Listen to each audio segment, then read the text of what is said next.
of a Minneapolis police officer with his knee on George Floyd's neck has now been seen around the world. And even experts in the use of force are appalled by what they see. Tonight, Tom Lydon of the Fox 9 Investigators talks to three nationally recognized experts who say the video could be a seminar on how not to make an arrest. Please, I can't breathe. Horrific, unnecessary, totally avoidable. Among some of the top use of force experts around the country, I was very disturbed. there is little dispute about what the video shows. It's very, very egregious. It didn't have to happen.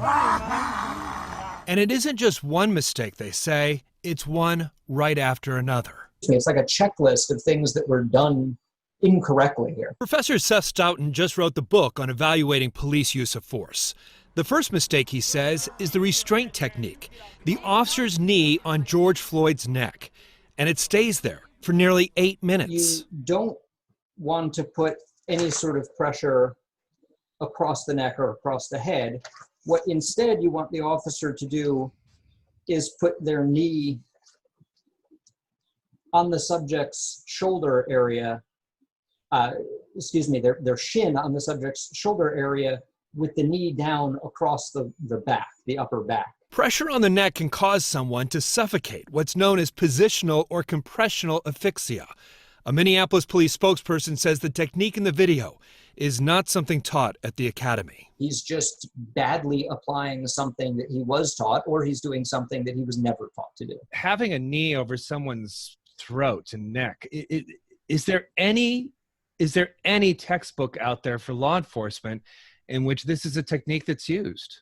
Well, there is techniques where you put your knee over the shoulder area next to the neck, and but not on the neck. Tim Williams is a former LAPD detective and use of force consultant.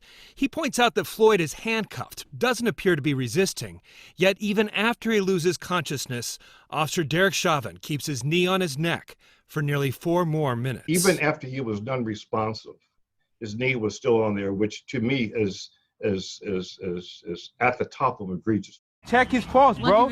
And despite desperate pleas of the crowd, no one even checks the man's pulse until paramedics arrive. Certainly these officers seem to operate with a callous disregard for life, a callous disregard for the situation of a human being who expressed distress. Christine Cole is with the Crime and Justice Institute. She says there are 3 criteria used to evaluate use of force. Is it proportional? Is it necessary? And is it objectively reasonable? She says this case appears to fail every test. The distress that all the passersby have suggests that it's not objectively reasonable based on what they can see. All the experts say the other 3 officers on the scene had a duty to intervene.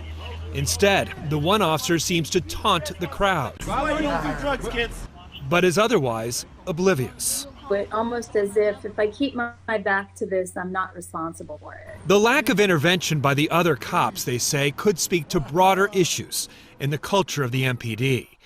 We still don't know the full context, what happened before the camera started rolling. But frame by frame, the experts see plenty that went wrong, and not a single thing done right. For the Fox 9 Investigators, Tom Lydon, Fox 9.